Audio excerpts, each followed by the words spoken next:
Hi, I'm Boris, TNW founder and your host for Kia's Next Big Life.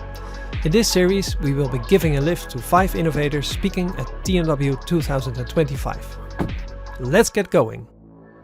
I'm on my way back to the conference because I'm going to pick up Jacqueline from Ende. She just spoke and I'm going to bring her back to the office.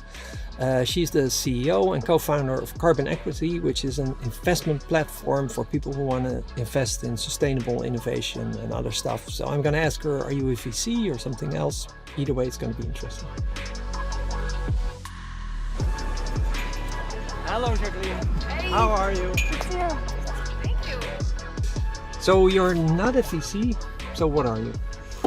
We are a digital investing platform or a digital wealth platform where we make it possible for private individuals, people like yourself or basically people who have a good income to invest in the world's most exciting, fast-growing climate tech companies alongside the world's best investors. And we do that by democratizing access to climate, venture capital, growth, buyouts, and infrastructure funds.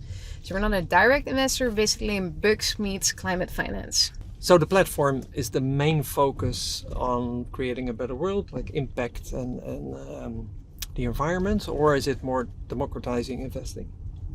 So it's exactly both, right? So That's usually bad, right? Two things. Yeah. You gotta have focus.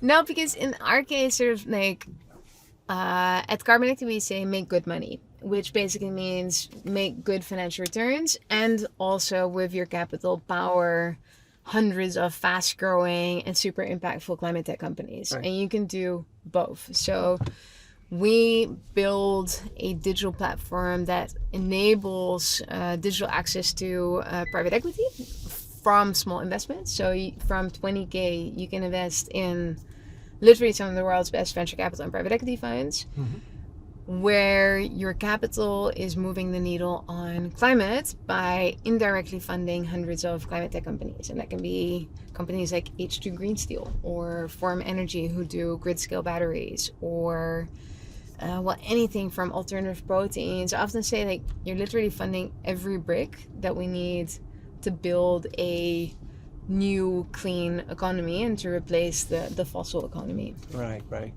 So when you talk to investors, is it ever a difficult pitch to say it also has to be good for the environment? I assume there are also people who are like, yada, I just want a great return on my investment. Yeah, sure. We definitely have a lot of people who have a returns first lens. I mean, Carbon Equity targets returns of 8 to 15% per, depending a little bit on the fund strategy that you're investing in. So on Carbon Equity, you can invest either in venture capital and growth and buyout, or like an infrastructure type funds. It really depends, or co-investment. So it really depends on the strategy that you choose. Yeah. I honestly don't care if people just want to make money. But meanwhile, their capital is powering impactful climate tech companies from seed stage to buyouts. But I don't really care about your motivation. Actually, those are some of my favorite customers. People who don't necessarily about climate, but are investing hardcore in climate tech or climate infrastructure.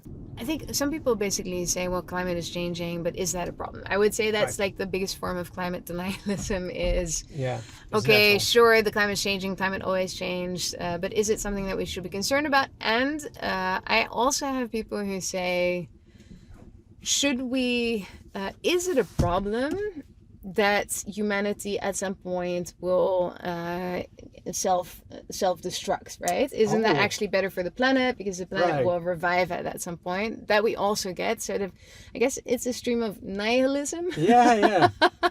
Yeah. And my answer to that is, well, you're right, because in a way the world, planet Earth will probably outlive the human species. Right. But we are going to face such a tremendous amount of disasters, water scarcity, destabilization. Right? Yeah, exactly. Some of it is already happening. Exactly. Huge migration flows, scarcity of resources. If we don't address climate change in the near term, then we're just going to suffer through a humongous amount of pain on our way to extinction. Yeah. So I guess it's more in that line. And on the other hand, like for me, I am 100% sure that we are going to transition towards 100% clean economy. Like the energy transition, I just did a talk on that, and I said it's happening, or maybe it even already happened. Last year, double the amount of capital was invested in clean energy and renewables versus in the fossil fuels. Mm-hmm. That's massive, right? So we're already over that tipping point, 2 trillion versus 1 trillion. So the energy transition, we often talk about it as some sort of thing that might happen in the future. No, it's hardcore happening. Every day you read about new battery parks being deployed, and heat batteries, and more renewables being connected, and demand response systems, etc. So are we going fast enough? I think we are moving fast, but maybe not fast enough. But we're moving fast, right? In Europe last year, more than 50% of electricity was powered by renewables. In China, more than 50% of newly sold cars are electric. We have a $10,000 electric car being sold in LATAM. So 10,000? Yes, China is ahead of their decarbonization goals, right? It's the only country in the world probably, but they're ahead. So honestly, the thing with transformations, with innovation, is it goes slowly and then it goes super fast, right? Once you get through that sort of S-curve in the innovation curve. And so are we doing enough? No, I don't think so. Like if you really want to avoid the worst case effects of climate change, I think you need more Corona type sort of like concerted, global action. We need a global carbon price, right? We need massive investment funds funding new innovations such as green steel or green cement, which are hard industries, through the valley of death into like large commercial scale. We need policy to line and sort of to prescribe, right, as we're seeing in buildings, that you use sustainable building materials, etc. So like we need much more concerted large scale action. We need more capital to flow in that space. But it's happening. And you're helping there.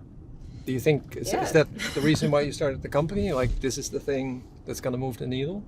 Yes, I have a background as an entrepreneur and as an investor, and what I learned in my career as an investor, I worked in private equity for a couple of years. I was a partner in a VC fund.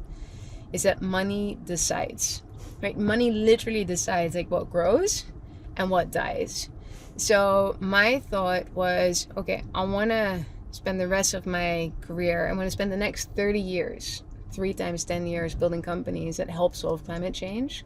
And I want to do it with a weapon of capital because it's a meta solution. In 2021, when we started, what we observed was that trillions of dollars were moving into ESG stocks. But like, people trading ESG stocks in the listed market. So like if I buy a share of Tesla or Vestas, like windmill builder, I buy your shares, but there's no money actually going into the company unless the company is offering new stocks on the stock exchange. Yes. So the impact of trading stocks is far less than if you're investing in the private markets, where if I give you 50K, then you can hire another person or you can run a marketing campaign, etc.